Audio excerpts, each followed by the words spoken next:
पढ़ोगे लिखोगे बनोगे नवाब, खेलोगे कूदोगे होगे खराब। ये कहावत इंडिया के लिए अब पुरानी है। अब बेटी बचाओ बेटी पढ़ाओ और बेटी खिलाओ का ज़माना है। जिस देश में क्रिकेट एक ज़माने में धर्म से कर्म नहीं था, खेल के नाम पर क्रिकेट ही जुनून था, उस देश में अब दूसरे खेलों की कामयाबियों को सेलिब्रेट किया जा रहा है।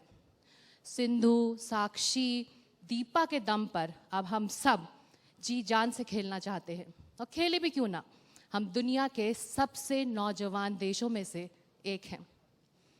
तो शुरुआत साक्षी आपसे। जब आप रियो में थी, आपको अंदाज़ा था कि आप जिस देश का प्रतिनिधित्व कर रही हैं उस देश के लोग आपके लिए दुआएं मांग रहे हैं। जब आप और दीपा मुकाबले में उतर रही हैं तो यहाँ पर पूजा हो रही है, मंदिरों में तमाम चीज़ें हो रही है। इसका अंदाज़ा था या फिर लौट कर ये सब खबरें पता चली? बिल्कुल था। पहले से ही बेस्ट विशेस आने लग गई थी पूरे इंडिया से, डू वेल और जो भी है आप अच्छा करोगे। और 12 दिन निकल गए थे तो मेडल्स नहीं आ रहे थे, तो सब बोल रहे थे कि अब तो रेसलर्स पर उम्मीद है। तो था उम्मीद कि पूरा इंडिया प्रे कर रहा है, अब तो कुछ करके दिखाना पड़ेगा। वो कौन सा मोमेंट था कि आपको लगा कि अब मैं देश लौटूंगी तो एक मेडल तो ज़रूर लेके लौटूंगी, और उसने क्या आपको उस पूरे मुकाबले को टर्न अराउंड करने का मौका दिया? 4th बाउट जीतने के बाद मुझे था कि अब 100% मेडल है।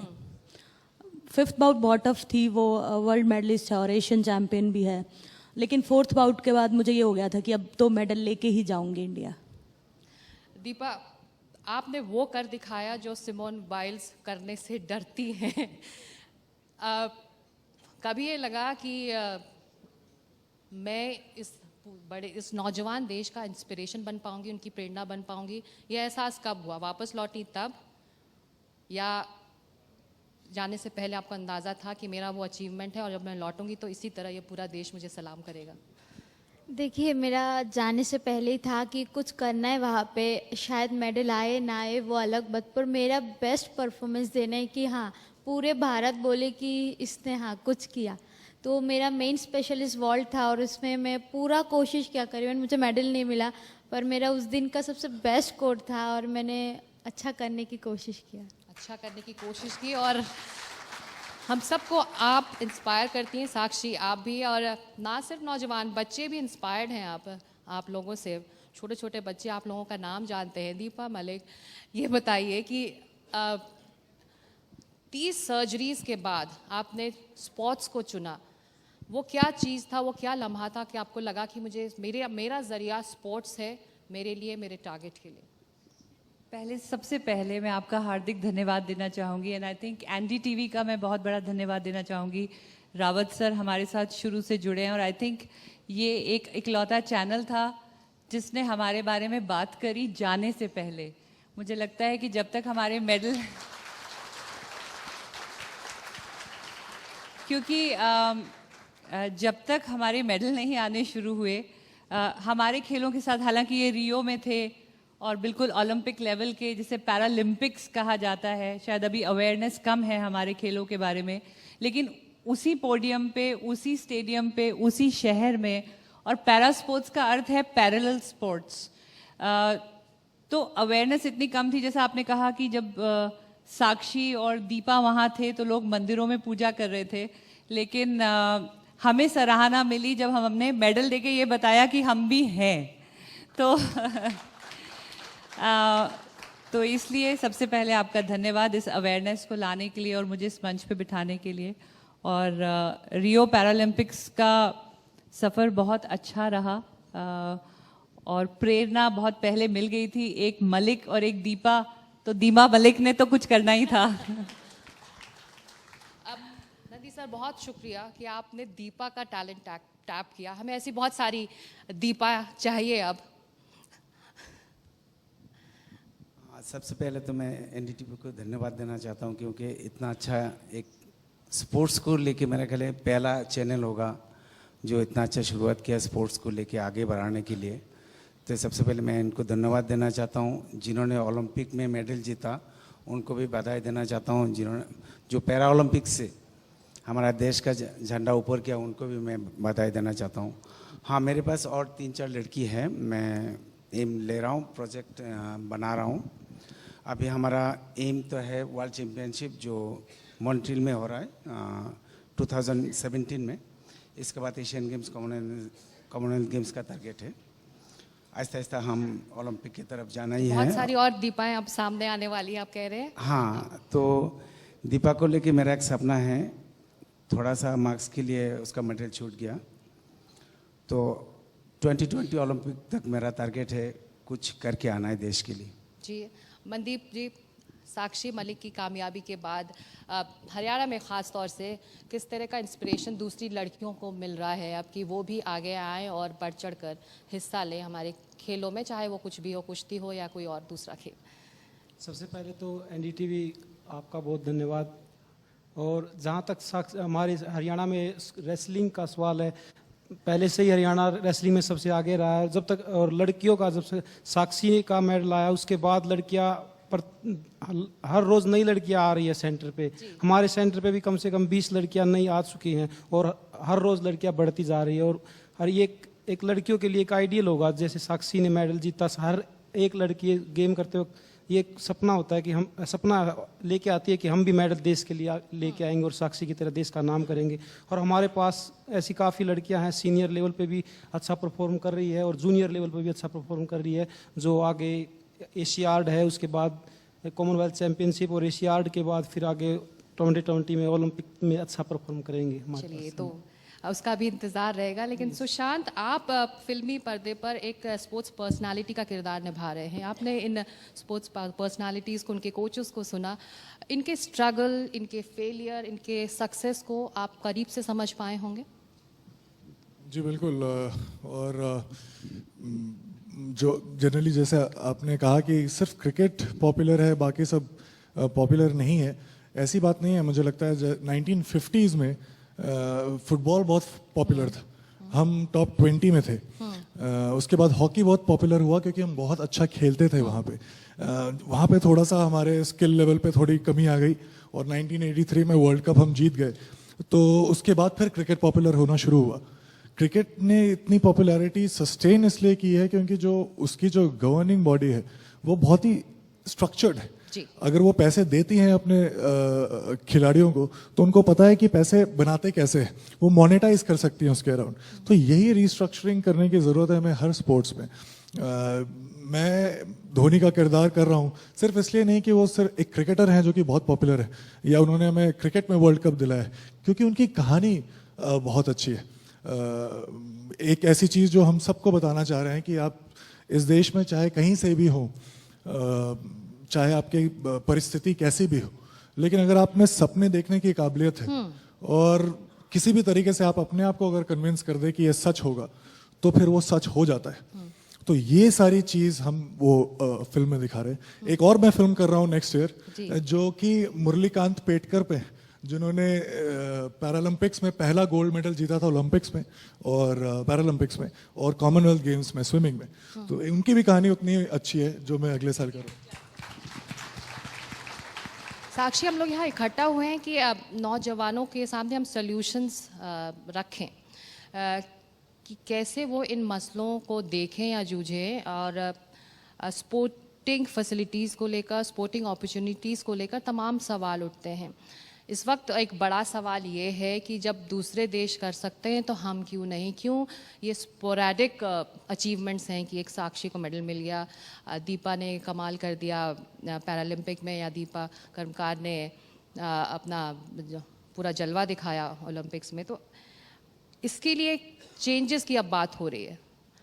एजुकेशन सिस्टम को और स्पोर्टिंग सिस्टम को जुड़ना होगा। आप दोनों, मैं जानती हूँ कि पढ़ाई से जुड़ी हुई हैं, खेल से जुड़ी रहीं लेकिन पढ़ाई को नहीं छोड़ा, तो ये इन दोनों को साथ साथ चलना होगा और स्पोर्टिंग एक्टिविटी एक एक्स्ट्रा करिकुलर एक्टिविटी या शौक बनकर नहीं रह सकता। दोनों बहुत ज़रूरी है, पढ़ाई भी और गेम भी। ये नहीं होना चाहिए स्पेशल कि गेम कर लिया और पढ़ाई से बिल्कुल दूर हो गए। मुझे मेरे पेरेंट्स ने कभी नहीं छोड़ने दिया, कुश्ती छोड़ने के लिए बोल दिया लेकिन बोले पढ़ाई नहीं छोड़ने देंगे। तो दोनों बहुत ज़रूरी हैं। और जो हमारे में जो कमी है, दूसरे देश में हमारे कैंप्स लगते हैं तो फैसिलिटीज़ की दूसरे देश के कंपैरिजन में बहुत कम है। छोटी छोटी फैसिलिटीज़, उनके मेडिकल फैसिलिटीज़, उनके हॉल्स, मैट्स, बहुत बहुत ज़्यादा फ़र्क है। मैंने सुना है कि आप अपने साथ ही रेसलर्स की एप्लीकेशंस भी लिखती हैं जो अपना एप्लीकेशन खुद नहीं बना पाते, उनको मदद करती हैं आप? जी जी, कैंप्स में मेरे पास आते हैं कि साक्षी एप्लीकेशन लिख दे या जो भी है। जी, तो इससे अंदाज़ा लगता है कि खिलाड़ियों के लिए पढ़ाई भी उतनी ज़रूरी है। दीपा, आप रियो से लौटकर आपने एमए का एग्ज़ाम दिया, आपको लगता है कि ये दोनों साथ साथ चलना चाहिए? अगर मुझे प्रोफेशनल एथलीट बनना भी है, प्रोफेशनल खिलाड़ी बनना भी है, तो मुझे पढ़ाई भी पूरी करनी है? हाँ, मुझे बिल्कुल लगता है, क्योंकि स्पोर्ट्स के साथ कुछ नॉलेज भी होना है स्पोर्ट्स के बाहर। तो मुझे लगता है स्पोर्ट्स पर्सन बहुत ज़्यादा इंटेलिजेंट होते हैं कि उनको ज़्यादा पढ़ाई करना नहीं पड़ते, सालों भर कम पढ़ने से उसको ज़्यादा याद रहता है। कि जैसा मेरा भी, मैं जिस दिन पहुंची नेक्स्ट डे मेरा एग्ज़ाम था, हाँ अच्छा गया, मैं 80% नहीं मिलता पर मुझे 60-70% तो मिल जाते हैं। पर आपको लगता है कि एक एवरेज इंडियन हाउस होल्ड में, एक एवरेज इंडियन फैमिली में जिसमें एकेडमिक्स को या फिर पढ़ाई को इतना जोर दिया जाता है कि ठीक है खेल तो रहे हो, एथलीट हो, शाम को जाके अपने कोच के साथ कुछ कर तो रहे हो, लेकिन करोगे क्या, नौकरी क्या करने वाले हो? ये सवाल रहता है और ये अभी है इंडिया के सामने। देखिए, ये मुझे फेस नहीं करना पड़ा क्योंकि मेरे पापा वेट लिफ्टिंग साइड कोच, एक स्पोर्ट्स फैमिली से है। वो कभी भी बोलते नहीं थे कि बेटा तुम्हें पढ़ाई करना है, बोलते थे कि तुम्हें जिम जाना है, बाद में टाइम मिले तो पढ़ाई करो। पर आप हरियाणा से आती है साक्षी, ये सवाल रहेगा इंडियन हाउस होल्ड्स में अभी या रहता है कि स्पोर्टिंग एक्टिविटी तो ठीक है लेकिन करोगे क्या इसके बाद? पहले बहुत था, पहले लड़कियों को नहीं ज़्यादा गेम्स में डालते थे। जब मैंने रेसलिंग शुरू की तो बहुत कम लड़कियां रेसलिंग करती थी। मेरे खुद के सेंटर पे सिर्फ हम 4-5 थे, लेकिन आज की डेट में इतनी लड़कियां हैं कि सर को इतनी दिक्कत होती है, वो टाइम एडजस्ट करते हैं, आज बड़े बच्चों को पहले फिर छोटे बच्चों को बाद में, तो बहुत फ़र्क पड़ा है। और ऐसे ही मेडल्स आते रहे तो आने वाले टाइम में देखेंगे कि बहुत और इम्प्रूवमेंट होने वाली है। जी, दीपा मलिक, आपने अपने आप को मोटिवेट करने के लिए स्पोर्ट्स को चुना, आपको क्यों लगा कि यही वो जरिया है जिससे मैं अपनी एनर्जी को चैनलाइज कर पाऊंगी? आई थिंक 30 इयर्स की एज में जब मैं फाइनली पैरालाइज हुई, बार बार ट्यूमर की सर्जरीज हुई और जब मेरा छाती का पूरा निचला हिस्सा चला गया और जो बचा हुआ हिस्सा था उसमें भी बहुत सारी सर्जरीज हो चुकी थी, तो ब्लैडर और बाउल भी बहुत ज़्यादा चैलेंजिंग है, वो भी मुझे आर्टिफिशियली मैनेज करना पड़ता है। तो एक बार सारी सोच ये हो गई थी कि दीपा का जीवन एक कमरे में ख़त्म हो जाएगा और ये आजीवन बिस्तर पर रहेगी। तो वो सोच मुझे तंग करती थी, वो जो एक नकारात्मक सोच उठकर आती है, एक stereotype image of a physically challenged person and specially a woman who has nothing below chest level. तो एक क्रेविंग थी कि मेरी आइडेंटिटी हमेशा पेशेंट की ना रह जाए, क्योंकि जो भी मुझे व्हीलचेयर पे देखता है उसका पहला सवाल रहता है तबीयत कैसी है। तो मैंने कहा ये तबीयत को ठीक करना पड़ेगा और instead of training and exercising in physiotherapy centre and rehab training centres in the hospital, मैंने अपना थोड़ा सा रूट शिफ्ट करके उसे स्टेडियम, खेल का मैदान या स्विमिंग पूल बना लिया। और जैसे ही एक खिलाड़ी की आइडेंटिटी इस पैरालिसिस के साथ जुड़ी, वो भी 36 वर्ष की आयु में मैंने अपनी शुरुआत करी और 39 इयर्स की एज में मैंने पहली बार भाला और गोला पकड़ा। 42 इयर्स की एज में मैंने अर्जुन अवार्ड जीता और 46 इयर्स की एज में मैं हिंदुस्तान की पहली पैरालंपिक मेडलिस्ट ओलंपिक से बनी। तो आई थिंक खेल ने एक पूरी आइडेंटिटी चेंज कर दी। और अभी आपने एक सवाल किया था कि खेल की वजह से पढ़ाई मिस होती है, but you will be surprised कि खेलों की वजह से मुझे 43 इयर्स की एज में गवर्नमेंट जॉब नवाजा गया और अभी मैं उतरी भी नहीं थी प्लेन से कि पहले ही फ़ोन आ गया कि आपका प्रमोशन ड्यू है। तो कौन कहता है कि खेलों से आपकी जीविका नहीं आ सकती आप। और अब आप देख ही रहे हैं कि पॉलिसीज़ इतनी सुंदर हो चुकी हैं और हम बहुत लकी हैं कि हम हरियाणा से हैं। पता नहीं क्यों हरियाणा में कहा जाता है कि बेटियों को प्रोत्साहन नहीं मिलता। कल तो मैं बहू होते हुए पूरी गांव की खाप एयरपोर्ट पे 200 लोग मौजूद थे और मुझे पल्ला भी नहीं करना पड़ा। मैं ट्रैक सूट में आई और मुझे एक गदा गिफ्ट किया गया गदा एक बड़ा पुरुषात्मक और पौरुष भरा सूचक है और मेरे ख्याल पुरुष प्रधान खेलों में दिया जाता है, हिंद केसरी और बाहुबली या कुश्ती में। लेकिन एक अपंग महिला को, वो भी महिला को, ये कह के गांव की खाप ने वो गदा दिया कि जीवन के अखाड़े में बल दिखाने के लिए हम आपको ये पुरुष प्रधान ट्रॉफी दे रहे हैं।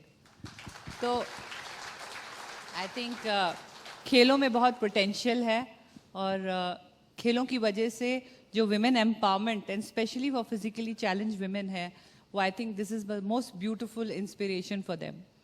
खेलों में पोटेंशियल है और हम में टैलेंट है। लेकिन सुशांत, आप जिस क्रिकेटर का किरदार निभा रहे हैं, वो उनका सफ़र, हालांकि वो महानतम क्रिकेटर्स में अब में से एक हैं, लेकिन उनका सफ़र रांची से टीम इंडिया के कप्तान तक का भी आसान नहीं रहा है। तो आप खुद एक छोटे शहर से आते हैं, आपको लगता है कि पढ़ाई छोड़कर जब और कुछ चुना जाता है तो एक दबाव ऑटोमेटिकली आ जाता है फैमिली की तरफ से कि ये क्या कर रहे हो, मतलब करना क्या चाहते हो, प्रूफ क्या करना चाहते हो आप? जी बिल्कुल, जिस तरीके से आप कह रही थी, सोच बदलनी बहुत ज़्यादा इम्पोर्टेंट है। यहाँ तक कि मैं इस हद तक जाके बोलूँगा कि पूरा का पूरा एजुकेशन सिस्टम का जो नॉलेज स्ट्रक्चर है उसको बदलना बहुत इम्पोर्टेंट है। क्योंकि जब मैं स्कूल में था तो ये स्किल कि हम कितनी इन्फॉर्मेशन रिटेन कर सकते हैं और एक लिमिटेड स्पैन ऑफ टाइम में उसको निकाल सकते हैं, इस पे हम अच्छे स्टूडेंट कहलाते थे और हमें जॉब मिलती थी। लेकिन अब वैसा नहीं है। अब आपके पास गूगल है, आपके पास यूट्यूब है, आप फ़ोन पे कर सकते हैं। तो अब जो सबसे ज़्यादा बड़ा डिफरेंशिएटर हो सकता है, जो कि मुझे लगता है, वो ये कि एक बच्चे में ये देखना कि उसका पैशन क्या है, उसकी इंक्लिनेशन क्या है, और उसके अराउंड, उस पैशन के अराउंड आप उसको फिजिक्स भी पढ़ाएं, केमिस्ट्री भी पढ़ाएं और मैथमेटिक्स भी पढ़ाएं। ये एक सिम्बायोटिक रिलेशनशिप होना चाहिए। हमें कभी नहीं देखना चाहिए अच्छा ये एजुकेशन अलग है, स्पोर्ट्स अलग है। ये दोनों बिल्कुल एक ही हैं, बस हमारा नज़रिया अलग है। इन दोनों को मिला के हम बहुत कुछ अचीव कर सकते हैं। नंदी सर, चाइना के मॉडल को बहुत क्रिटिसाइज भी किया जाता है, लेकिन उसकी कुछ अच्छाइयाँ भी हैं। आपको लगता है कि कुछ हम वहाँ से इंस्पिरेशन ले सकते हैं कि जो नर्चरिंग हो वो स्कूलों से हो, एक कम्युनिटी लेवल से हो, एक सोशल लेवल से हो, ताकि और ज़्यादा टैलेंटेड खिलाड़ी बाहर आ पाएँ? टैलेंट है लेकिन वो बाहर नहीं आ पा रहे। देखिए, हमें अभी इंफ्रास्ट्रक्चर का बहुत ज़रूरी है। बेसिक मूवमेंट सिखाने के लिए जो इक्विपमेंट चाहिए वो हमारा हिंदुस्तान में बहुत कम है। तो ये बहुत ज़रूरी है। जो चाइना में है वो हमारा कंट्री में नहीं है। लेकिन इस बार हमने चाइना को भी बीट किया। आपने देखा होगा ओलंपिक में चाइना को भी बीट किया हमने। तो थोड़ा बहुत चाहिए हमें वो बेसिक मूवमेंट सिखाने के लिए, क्योंकि जिम्नास्टिक ऐसा का एक्सरसाइज है, ऐसा एक गेम है, किसी गेम से मतलब ये कंपैरिजन नहीं होता, अलग गेम है। क्योंकि इसमें कोई ऑफ डे नहीं है, कोई ऑफ सीजन नहीं है। तो दीपा अभी शुरू कर दिया, उसका फिजिकल एक्सरसाइज चल रहा है अभी, और 10-15 दिन के बाद उसका प्रैक्टिस स्टार्ट हो जाएगा। तो हमें चाहिए, हाँ आपने जो बोला सही बोला, चाइना जैसा इंफ्रास्ट्रक्चर हमें इंडिया में भी चाहिए। जी, अब मैं हाउस को खोलना चाहूँगी ये पूरा बहस, और कुछ सवाल या फिर कुछ कमेंट्स हमारे ऑडियंस से की तरफ से हों तो आप लोग इंटरेक्ट करना चाहें हमारे यहाँ मौजूद गेस्ट से। जी, वहाँ कुछ हाथ उठ रहे हैं, वहाँ माइक अगर पहुँच जाए तो। वहाँ भी एक हाथ, Manoranjan Bharti. Yeah, hi. Myself Vikas. First of all आप सबको कॉन्ग्रेचुलेशंस। मैं आपसे जानना चाहता था कि ऑफ कोर्स आपको कॉम्प्लीमेंट्स भी मिलते हैं, you get some very good tweets वगैरह भी आते हैं, but there is one tweet which came जहाँ पर ये मेंशन करा था कि आप लोग गए हुए for selfies and stuff like that by Shobha De. जब कुछ ऐसा कोई लिखता है तो how does it affect you at that point of time when you really go to perform? जो आप परफॉर्म करने जा रहे हैं, do you keep that in mind कि ऐसा भी हमारे ऊपर आया है, there are people who are not really encouraging us, making fun of this, या you just take it aside कि नहीं, हम we are going for our game and that's it, we are going to concentrate there only? Sakshi इसका जवाब देना चाहेंगे? जो tweets आए थे कि क्या सेल्फी खिंचवाने आप लोग रियो गए हैं, क्यों हमारे टैक्स के पैसे की बर्बादी हो रही है, तो आप तब डिमोटिवेट होते हैं इस तरह की बातें सुनकर? नहीं, फ़र्क नहीं पड़ता ये सब सुन के, क्योंकि इतने साल से हमने मेहनत की है और बोलने वाले बहुत आते हैं। जब गेम शुरू किया था जब भी बहुत बोलने वाले आए थे कि तू लड़की है, रेसलिंग नहीं, टॉन्टिंग भी होती थी, कुछ नहीं कर रही है, क्योंकि एक अच्छे लेवल पे जाने के लिए 2-3 साल एक प्लेयर को लगते हैं नेशनल इंटरनेशनल लेवल पर जाने के लिए। जब तक बहुत ये फेस किया और अब मैं ओलंपिक्स में गई हूँ, जब ये बातें सुनने को मिलेंगी तो डेफिनेटली बात है कि फ़र्क नहीं पड़ेगा, बस ये था कि कुछ करके दिखाना है। आपका मेडल ही उसका जवाब था, मुझे मेडल लगता ही है। उसका जवाब था और उसके बाद बहुत सारी ट्वीट्स हुई थी मेरे मेडल को लेके, बहुत सारे जवाब भी दिए गए थे। जी आई थिंक हम सबकी परफॉर्मेंसेस ने देश की शोभा बढ़ा दी। जी जी मनोरंजन। मेरा दो छोटे छोटे सवाल है। पहला साक्षी से। साक्षी, जब आप बाउट लड़ रही थी तो लास्ट के 7 सेकंड में आपने वो बाउट जीती है, उसके पहले आप 5-1 से डाउन चल रही थी, तो आपके दिमाग में उस वक्त क्या चल रहा था? दूसरा एक सवाल नंदी सर से कि कहीं मैंने पढ़ा है कि पूजा को आपने पुडुनोवा स्कूटर के सीट पे सिखाया है, उससे करना, क्या ये बात सही है? स्कूटर के सीट में? हाँ, मारती थी क्या, ये पढ़ा मैंने। नहीं नहीं नहीं, ऐसा नहीं करा। ये बहुत डिफिकल्टी वॉल्ट है, ये इस तरह का नहीं होता है। एक फॉर्म पिट होता है, आपने देखा होगा। फॉर्म पिट जैसे छोटा सा तालाब होता है, उसमें पानी नहीं होता है, फॉर्म का टुकड़ा होता है, तो उसमें हम पहले सिखाते हैं इसको। पहले बेसिक मूवमेंट बहुत सारे सिखाना पड़ता है, क्योंकि 2.5 टाइम रोटेट होता है फ्रंट की तरफ, तो बहुत डिफिकल्टी वॉल्ट होता है वो। तो बहुत सारे बेसिक सिखा के फिर हम उसको परफॉर्म करने के लिए बोलता हूँ फॉर्म पिट में। जब फॉर्म पिट के ऊपर फिर मैट्रेस देता हूँ हम, तो देखता हूँ अगर लैंडिंग थोड़ा बहुत ठीक आ रहा है, फिर हम ऊपर ले जाते हैं जहाँ कंपटीशन वगैरह कराते हैं, जिस तरह का उस तरह हम मैट लगा के फिर कराते हैं, फिर हम कंपटीशन में ले जाते हैं। कोई स्कूटर के ऊपर कभी नहीं कराया मैंने, मालूम नहीं किसने कहा आपको। थैंक यू जी साक्षी।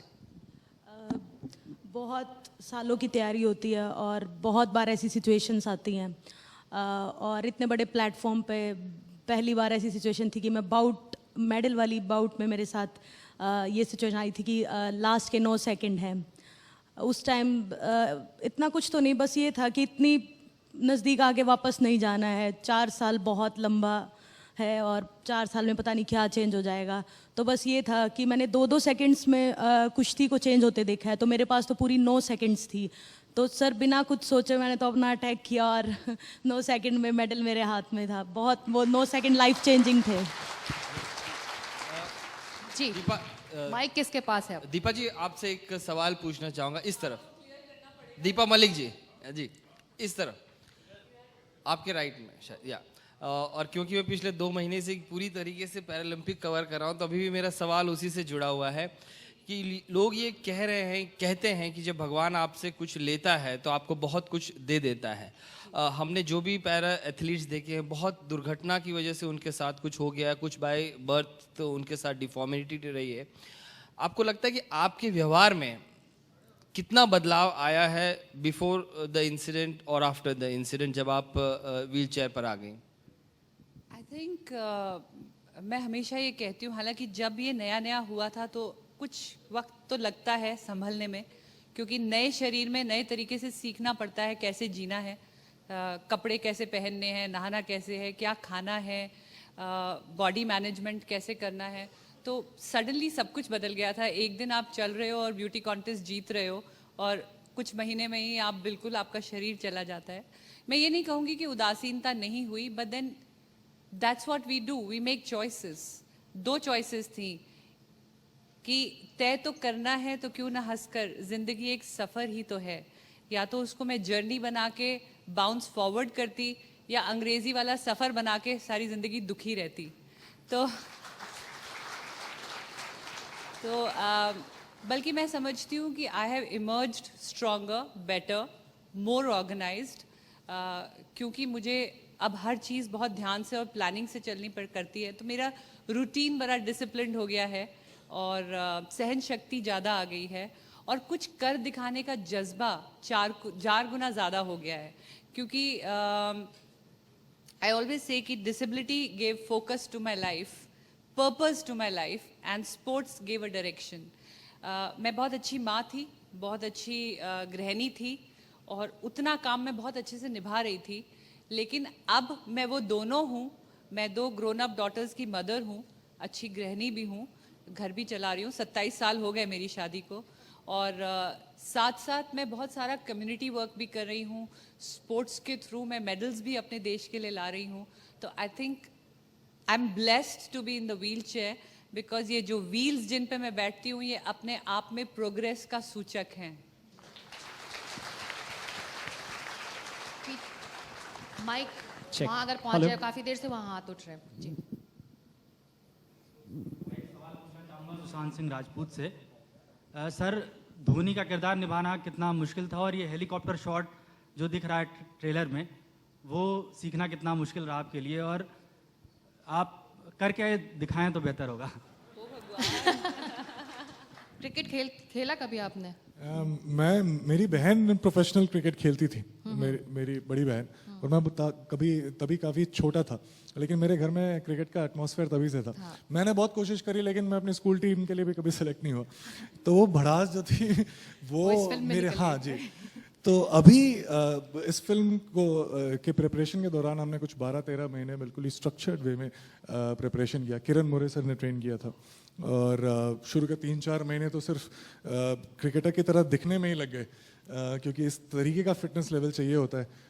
हम घर पे बैठ के बोलते हैं अरे यार कैच छोड़ दिया, या इस शॉट को ऐसे खेलना चाहिए था, लेकिन जब आप वो करते हो और आपको समझ में आता है कि 0.6-0.7 सेकंड्स में बॉल आपके पास आ जाती है और आपको इतनी जल्दी डिसीजन लेना होता है, तो आपका रिस्पेक्ट बिल्कुल आसमान छूने लगता है उन लोगों के लिए। बिल्कुल, आप क्योंकि आप गुजरे हैं उस एक्सपीरियंस से, क्योंकि आपने रिलीव किया है अपने फिल्म के जरिए।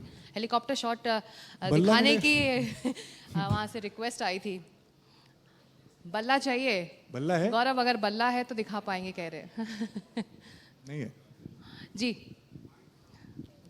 यही कहना चाहता था कि मैंने साक्षी जी और दीपा जी का जो परफॉर्मेंस था लाइव देखा था, और एकदम एक्साइटेड बच्चे के जैसे मैं स्क्रीन के सामने बैठा था, चीख रहा था। दीपा मलिक जी का मैंने वीडियो देखा था।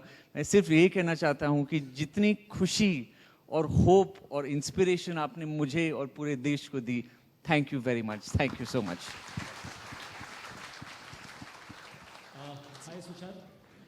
यहाँ पे हाय जी। सुशांत ने एक बात कही थी, मैं उसी बात को दोबारा लाना चाह रही हूँ। वो ये उसने ये कहा था कि स्पोर्ट्स और एजुकेशन, सिलेबस, करिकुलम, इसका कैसे कॉम्बिनेशन, ये अलग अलग नहीं होता है।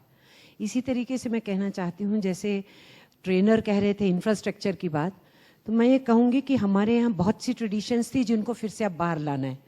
गांवों में मैस स्पोर्ट्स होती थी, शहरों में मैस स्पोर्ट्स होती थी, कम्युनिटीज़ इन्वॉल्व होती थी, स्कूलों में मैस स्पोर्ट का कंसेप्ट था, वो री करने की ज़रूरत है हिंदुस्तान के अंदर, ताकि इंक्लूसिव प्रोसेस हो। Inclusive process is a must, और इसमें भी सब बच्चों को खेल उनकी ज़िंदगी का हिस्सा है। इस तरीके से लाया जाए तो स्कूल से, कॉलेज से, सब जगह से मैस स्पोर्ट का जो कंसेप्ट है वो हिंदुस्तान में री करने की ज़रूरत है। सही बात। और कुछ खेल के जानकार इस वक्त मेरे साथ है, मेरे वरिष्ठ सहयोगी, वहाँ पर खेल पत्रकार मौजूद हैं। चलते सीधे उनके पास। जी। साक्षी के लिए क्वेश्चन है। साक्षी, एशियन क्वालिफायर में गीता के वापस आने से आप गई और आपका ओलंपिक में मेडल आ गया। उस मेडल ने अब तक आपकी ज़िंदगी में कितना परिवर्तन लाया, कितना चेंज आ गया है उस मेडल के आने से? बहुत, लाइफ पूरी चेंज हो गई है। बहुत सारे प्रोग्राम्स और लोग बहुत स्पेशल फील करवा रहे हैं। पूरा अकेली गई थी, अब पूरा भारत मेरे साथ है, और बड़े बड़े लेजेंड्स से मिलने का मौका मिलता है। आज सुबह ही मैं अमिताभ सर से मिली हूँ, तो इससे ज़्यादा प्राउड की क्या बात है कि इतने बड़े बड़े स्टार्स से मिलने का मौका मिल रहा है और पूरा देश मुझे जानता है। तो लाइफ बहुत चेंज हो गई है। जी। Deepa Karmakar, congratulations everybody on the stage. Thank you very much for what you have done for India. I hope others who are not here also will continue to do the same. मेरा आपसे एक छोटा सवाल है, भारत को क्या करना होगा स्पोर्टिंग नेशन बनने के लिए? वो एक चीज़ क्या है जो हम कर सकते हैं और नहीं कर रहे हैं आज की तारीख में? कर्माकर प्लीज। दीपा, आपसे दीपा कर्माकर कि भारत क्या करे कि हम स्पोर्टिंग नेशन बन पाए? बस मैं यही बोलूँगी कि जो भी पेरेंट्स है सब बच्चे को स्पोर्ट्स में लाए तो हम शायद यूएसए, चाइना से भी ऊपर रहेंगे आगे। मैं ऐड करना चाहूँगा, मुझे लगता है बिल्कुल 360 डिग्रीज जो है चेंज, बदलाव लाने की ज़रूरत है। सबसे पहले पॉलिटिकली अगर हम देखें तो ये पॉलिटिकल विल हो और जो रेड टेपिज्म है, जो ब्यूरोक्रेसी है, जो पॉलिटिक्स स्पोर्ट्स में है, वो हटे।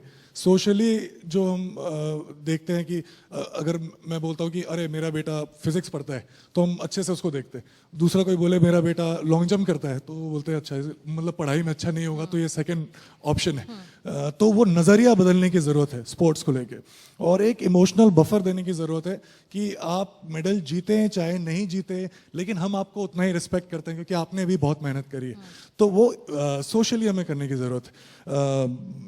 यहाँ तक कि जिस तरीके से अगर हम बाहर देखें, बाहर के देश जो ऑस्ट्रेलिया हैं, यूके हैं, वो लोग की जो स्पोर्ट्स की बजट होती है वो कुछ 600-700 करोड़ होती है और बहुत कम पॉपुलेशन होती है, लेकिन उसमें से 80% जो है वो उस तरीके के इंफ्रास्ट्रक्चर बनाते हैं जिससे वर्ल्ड लेवल के बिल्कुल उस तरह के एथलीट्स निकलते हैं।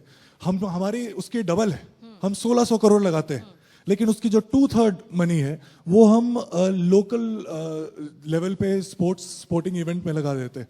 मैं ये नहीं बोल रहा कि वो ज़रूरत नहीं है, उसकी भी ज़रूरत है, लेकिन आप ये देखिए कितने कम जो टॉप्स की बात हम करते हैं, वो टॉप्स भी 35 करोड़ में से कुछ 1.66% जो मनी थी वो गई थी पीवी सिंधु और साक्षी मलिक के ट्रेनिंग में, तो बाकी के पैसे नहीं जा रहे, वो रीडिस्ट्रीब्यूशन करने की जरूरत है। तो मुझे लगता है कि सोशली, इकोनॉमिकली, पॉलिटिकली हमें अपनी सोच बदलने की जरूरत है। सोच बदलने की जरूरत है। अब साक्षी, मैंने इस सेशन की शुरुआत में कहा था कि अब बेटी बचाओ बेटी पढ़ाओ बेटी खिलाओ का ज़माना है। आज जिस तरह से जो विमेन एथलीट्स हैं, विमेन स्पोर्ट्स पर्सनालिटीज़ कामयाबी हासिल कर रही हैं, आपको लगता है कि हम लोग उसी तरह से इवॉल्व हुए हैं इंडियन सोसाइटी में? जो इंडियन विमेन है कि हमारे अंदर साइकोलॉजिकली हम स्पोर्ट्स पर्सनालिटी बन सकते हैं और हमारे लिए कामयाबी ज़्यादा आसान है क्योंकि हम लोग ज़्यादा स्ट्रॉन्ग विल्ड हैं, ज़्यादा विल पार होती है हमारे अंदर, क्योंकि हम लोगों को सोशली उसी तरह से अपब्रिंग किया, हमारी अपब्रिंगिंग होती है। तो आपको लगता है कि वो एक एज रहता है, अगर सही कोचेस मिले हमको तो हम कामयाबी हमसे दूर नहीं है? बिल्कुल। फैसिलिटी जी, मुझसे पूछते हैं कि इंटरव्यूज़ में कि आप क्या बोलना चाहेंगी कि स्पोर्ट्स ऊपर जाए, तो लड़कियां भी मेरे पास आके बोलती हैं दीदी बोलो ना हमारे गांव में मैट लगवा दें या हमारे गांव में होल बनवा दें या इक्विपमेंट्स हों कि हम गेम कर सकें। इतनी दूर दूर पे जैसे रोहतक में स्टेडियम है, दूर दूर से रोज़ लड़कियां नहीं गांव से आ सकती, तो वहाँ कोचेज़ होने चाहिए, प्रोफेशनल अच्छे कोचेज़ होने चाहिए और स्पोर्ट्स इक्विपमेंट्स होने चाहिए। तो ये सब अगर फैसिलिटीज़ होंगी तो बहुत ऊपर तक हम जा सकते हैं। और जैसे कि आप बोल रहे हो कि बेटी बचाओ बेटी पढ़ाओ और बेटी खिलाओ, तो ये अब पूरे देश में ये नारा मतलब एक ऐड हो गया कि बेटी खिलाओ। तो खेल में मतलब इससे बहुत ज़्यादा लड़कियां मतलब मोटिवेट होंगी कि अभी आप देखेंगे कि 2 मेडल्स आए हैं लड़कियों के, तो ये जो नारा है ये बहुत और ऊपर तक जाने वाला है। जी जी जी, हिमांशु। हाय सुशांत, इस तरफ, you on your right. Hi, first of all अभी किसी ने बोला कि आप थोड़ा हेलीकॉप्टर लगा के दिखाओ शॉट। अच्छा हुआ साक्षी को नहीं बोला कि जरा इनको पटक के दिखाइए थोड़ा। सो लेकिन वी आर रियली जेलस, हम धोनी को मिल नहीं पाते और आप धोनी का कैरेक्टर प्ले करने वाले हो, बस फिल्म आने वाली है। मेरा नाम है RJ Raunak from red FM. 2 सवाल है मेरे। पहला तो धोनी हर मैच को जीतने के बाद स्टंप लेके जाते हैं, आप जब शूटिंग रैपअप करते थे तो क्या आप कुछ घर पे लेके जाते थे? और दूसरा सवाल कि इतना क्रिकेट आपने खेल लिया है, हाय, इतना क्रिकेट आपने खेल लिया है, आपको अभी लगा कि गलती से भी लगा कि किसी एक टीम में कोई जगह बन सकती है आपकी as a batsman Indian cricket team में? Thank you. पहला सवाल क्या था आपका? पहले था धोनी हमेशा स्टंप लेके जाते हैं मैच जीतने के बाद, तो आप शूटिंग के बाद कुछ लेके जाते थे? शूटिंग के बाद नहीं, लेकिन उन्होंने जितने स्टंप्स इकट्ठे किए उसमें से 6-7 मैंने निकाल लिए तो वो मेरे पास है। और दूसरा सवाल क्या था आपका? टीम में आपको अपनी जगह लग रही है? जी हाँ, अगर एक्टिंग में कुछ नहीं हुआ अगले साल तो इतनी मेहनत तो कर ली है कि कहीं से तो मैं खेल ही लूँगा। जी साक्षी, मेरी आवाज़ आ रही है? अच्छा, आपने आखिरी सेकंड्स में बाजी मारी, पर दीपा आपसे एक सवाल ये था, मैं आपका रूटीन देख रहा था very early in the morning, छुट्टी पे था। जब आपने अपना रूटीन पूरा किया तो आप दूसरे नंबर पर थे, बाद में आप तीसरे नंबर पर आए और आखिरी में जब अमेरिकन जिम्नास्ट ने अपना रूटीन पूरा किया तो उसने बाजी मार ली और वो गोल्ड मेडलिस्ट हो गई। 0.2 आपको लगता है डिफरेंस था आप में जो नेक्स्ट मेडलिस्ट में। कहाँ पर आपको लगता है कि आप पीछे रह गए, क्योंकि कंपटीशन ऑफ कोर्स बहुत इंटेंस था, आप कहाँ पर पीछे रह गए? वो जो 0.2 आपको लगता है कि कहीं पे आपके रूटीन में जितना आप अच्छा करना चाहते थे उस मोमेंट पे नहीं कर पाए, क्या? देखिए, पहली बार जिम्नास्टिक्स में 52 इयर्स के बाद कोई लेडी वो भी पहुंची, तो वो बहुत बड़ा हमारे लिए सक्सेस था। जिम्नास्टिक्स शायद इंडिया में आधे लोगों को, आधे से कम लोगों को भी पता नहीं था जिम्नास्टिक्स। मुझे ही लोग पूछता था, जब मैं बोलती थी मैं जिम्नास्टिक्स करती हूँ, पूछता सर्कस है क्या है, तब मुझे बताना पड़ता था नहीं सर्कस नहीं है। पर जब हम पहुँचे तब आधे लोगों को पता चला कि हाँ ऐसा भी कोई गेम है, शायद इस ऐसे बड़े एक इवेंट में पहुँच सकते। जब मैं पहुँची उसके बाद फाइनल का दिन था, मैं तो बहुत प्रेशर था, बहुत जगह से आ रहा था कि मेडल लेने। एक तो हमारी इंडिया का कोई मेडल नहीं था उस टाइम तक, शायद दीपा ले सकती है उसका होप था। फाइनल पे पहुंची पहली बार भी जाके, तो हाँ प्रेशर था, पर मेरे पास इतना अच्छा कोच था। डर तो मुझे सर से ही है सबसे ज़्यादा, पर सर ने बोला कि नहीं तुम जो है वो करो, अच्छे करोगे तो आगे जाओगे, गंदे करोगे तो 8 नंबर पे जाओगे और कुछ नहीं। तो मैंने उस दिन, मेरा सबसे बेस्ट परफॉर्मेंस था 15+, पहली किसी लेडी ने इंडिया में टच किया ये। लेकिन दीपक मेरा सवाल कि आपने कहा कि जब लोग कहते थे कि सर्कस या जिम्नास्टिक क्या है फ़र्क नहीं जानते थे, दिल दुखता था कि मैंने ये क्यों चुना, कोई दूसरा स्पोर्ट चुनती, या फिर लगा कि नहीं मुझे इसी में प्रूव करना है? नहीं, मुझे ये जब ये बोला तब उसके बाद लगा कि मुझे इसमें ही करके और ओलंपिक तक तो पहुंचना ही है। मेरा क्वेश्चन है मलिक मैम से। Ma'am, you have bought laurels for the country as well as the armed forces. मेरा सवाल है कि आप कोई सजेशन देना चाहेंगे आर्म्ड फोर्सेस को, particularly for grooming of lady officers for medals in the Olympics and other sports events? I think you've raised a very good point. मैं केवल आर्म्ड फोर्सेस की लेडीज़ के लिए ही नहीं, बल्कि जो हमारे वॉर वुंडेड सोल्जर्स हैं उनके लिए भी ये कहूँगी, because army automatically provides a beautiful infrastructure. उनका जो ट्रेनिंग सेटअप है, क्योंकि मैं एक आर्मी परिवार से हूँ, मैं एक आर्मी की बेटी भी हूँ, पत्नी भी हूँ, आर्मी ऑफिसर की बहन भी हूँ और बहू भी हूँ, तो मुझे पता है कि ट्रेनिंग के टाइम से ही स्पोर्ट्स पे बहुत ज़्यादा जोर दिया जाता है। एंड ऑटोमेटिकली जिस तरह की एक फ़ौज की ट्रेनिंग होती है अफसर बनने की, और बाद में जो फिटनेस टेस्ट उनके टाइमली लिए जाते हैं, so sports is a very integral part of their routine. सुबह पीटी से स्टार्ट होता है, शाम गेम्स पे ख़त्म होता है। तो जब इंफ्रास्ट्रक्चर भी है, लाइफस्टाइल भी है, फिटनेस भी है, तो I think we can get major women sports athletes from that arena. I think that's a very good point. और इसके अंदर अगर स्ट्रेस दिया जाए तो शायद आर्मी से ही लगभग आधी इंडिया टीम विमेन की निकल के आ सकती है। और यही बात मैं कहूँगी, और मैं सिंसियरली इस प्लेटफॉर्म से अर्ज करूँगी कि आर्मी में इतना सारा पोटेंशियल है। जब हम इंटरनेशनली खेलने जाते हैं तो वॉर हीरोज़ वहाँ पे आते हैं अलग अलग कंट्रीज़ के।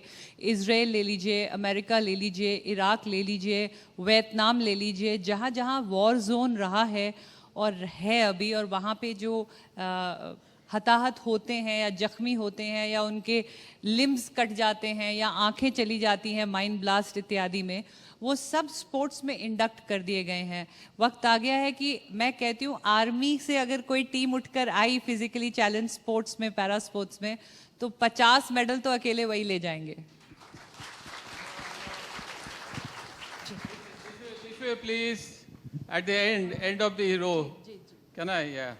Good evening and congratulations to all our sports heroines.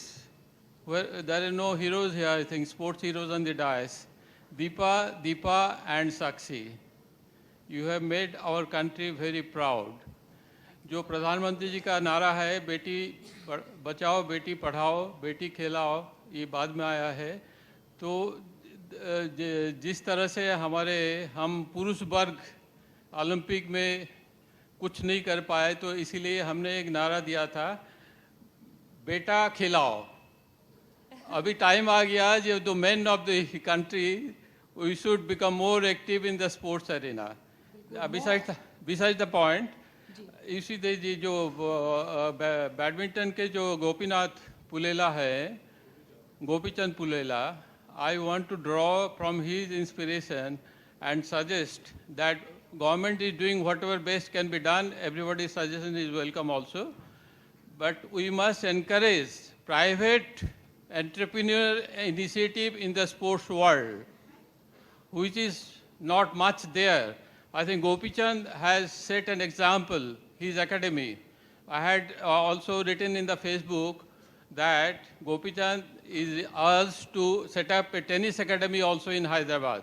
But that can be done by the Ramanath Krishnan, he is not active, or his son or others who are already retired players.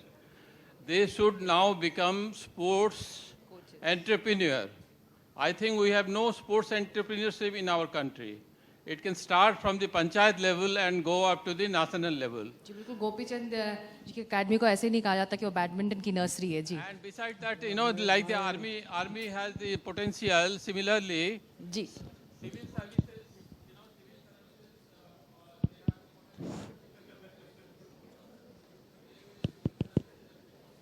जी जी. I think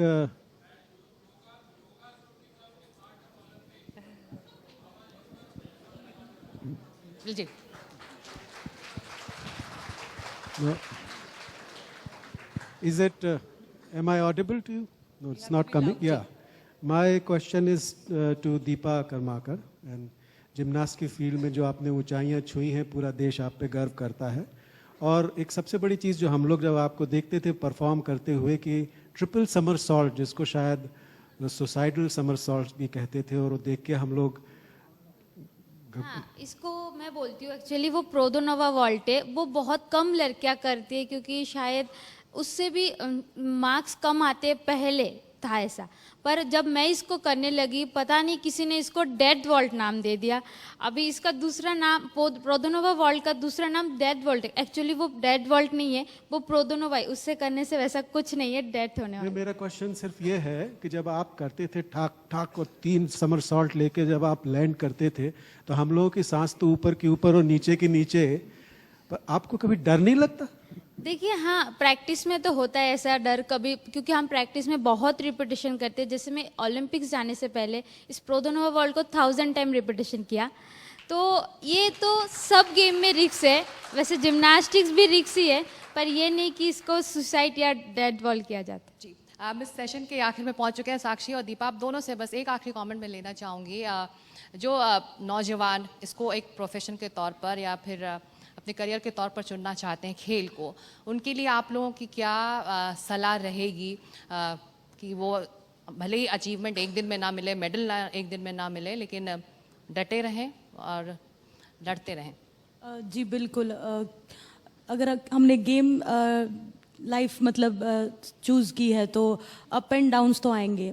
मुझे injury हुई थी, उसके बाद ये हो गया था कि बिल्कुल अब तो लाइफ ख़त्म हो गई है, लेकिन नहीं. उसके बाद अब भी मैंने ओलंपिक का मेडल लाया है, और अभी जैसे ओलंपिक में विनेश को भी इंजरी हुई है, तो मैं उसे भी यही बार बार उसे मैसेज करके मोटिवेट करती हूँ कि मन मत छोड़. अब मैं ऑपरेशन के बाद अगर मेडल ला सकती हूँ तो तू भी अगले ओलंपिक में अच्छा करेगी. और एक बात और बोलना चाहूँगी, अगर मैं नी इंजरी से इतना टूट के ऊपर आई हूँ, तो मैं दीपा जी को हैट्स ऑफ करना चाहूँगी कि उन्होंने इतना सब कुछ करने के बाद वो ओलंपिक से मेडल लाए हैं सिल्वर. तो उनके लिए आई थिंक हताश होने का तो मतलब ही नहीं है. मैंने 2006 से खेलना शुरू किया था, तो बीजिंग मेरे हाथ से छूटा, लंदन मेरे हाथ से छूटा, लेकिन 10 साल बाद रियो मेरी झोली में मेडल के साथ आया. So never give up hope. जी, हम छोटी सी इंजरी से टूट जाते हैं, तो वो कितना बड़ा एग्जाम्पल उन्होंने सेट किया है. जी, तो डटे रहें और खेलते रहें जी जान से. और आप लोग इस तरह की स्पोर्ट्स पर्सनालिटी फिल्में बनाते रहें ताकि नौजवान इंस्पायर हों. जी बिल्कुल. और ऐसा भी हो कि इस तरीके का इंफ्रास्ट्रक्चर बनाएं जिसमें सब गवर्नमेंट भी, कॉरपोरेट भी और हम सब जनता, तीनों का स्टेक होल्डर. चलिए, तो हम सबको डटे रहना चाहिए और खेलते रहना चाहिए जी जान से. आप दोनों को सलाम अपनी इस बड़ी कामयाबी के लिए. Thank you.